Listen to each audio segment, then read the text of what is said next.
सोनचाफा brigade आहे. आम्ही आज गिरीशसाठी तापायची फुलं ते गिरीशचे गुरु कोण? माझे गुरु तुम्ही.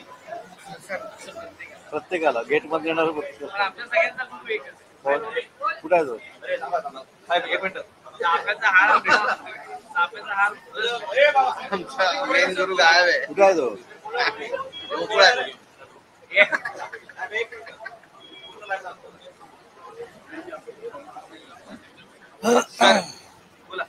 आज गुरुपौर्णिमा आहे. सगळ्यांना तुम्हाला शुभेच्छा गुरुपौर्णिमेच्या. आणि काय म्हणाल गुरुपौर्णिमेच्या निमित्तानं? तुमचे पण राजकीय गुरु कोणीतरी असतील, काय काय सांगा? गुरुपौर्णिमेच्या निमित्तानं तुम्हाला देखील मी मनपूर्वक शुभेच्छा देतो. महाराष्ट्रातल्या तमाम जनतेला देखील मनपूर्वक शुभेच्छा देतो. आणि आज आपल्याशी संवाद साधण्याचा प्रमुख उद्देश एवढ्यासाठीच होता की काल आपल्याला माहिती आहे की आझाद मैदानावर गिरणी कामगारांचा एक मोर्चा होता, आंदोलन होतं.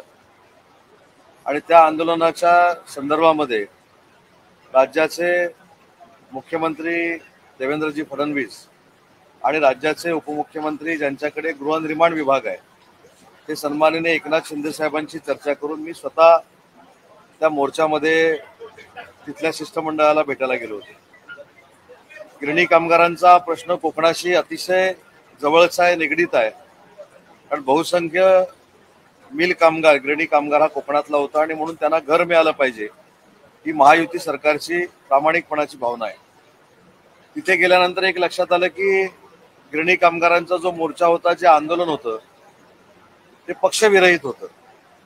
आणि पक्षविरहित आंदोलन आहे असं काल आमच्या व्यासपीठावर देखील जाहीर झालं. परंतु या निष्पाप लोकांचा राजकीय फायदा घेण्याचा प्रयत्न देखील काल काही लोकांनी केला. मी विशेषतः सचिन भाऊ अहिर यांचे जाहीरपणानं कौतुक करतो की त्यांनी तात्काळ शिंदे साहेबांशी संपर्क साधला, माझ्याशी संपर्क साधला आणि आम्ही आज 4:30च्या बैठकीचं आयोजन हे गिरणी कामगारांच्या घरांसाठी केलेलं आहे. याच्यामधनं त्यांना अपेक्षित असलेला न्याय माननीय एकनाथ शिंदे साहेब देतील याची पूर्ण खात्री माझ्यासारख्या कार्यकर्त्याला आहे. परंतु प्रत्येक गोष्टीमध्ये राजकारण कसं करायचं याचा अनुभव देखील आपण घेतलाय. आझाद मैदानाचा तिथंच शिक्षकांचं आंदोलन होतं, तिथं देखील काही लोकांनी राजकीय फायदा घेण्याचा प्रयत्न केला. परंतु या सगळ्या गोष्टीमध्ये त्यांना न्याय देण्याच्या ऐवजी येणाऱ्या स्थानिक स्वराज्य संस्था डोळ्यासमोर ठेवून त्यांचा आम्हाला फायदा होईल का या भूमिकेतनं काही नेते मंडळी काम करतायत.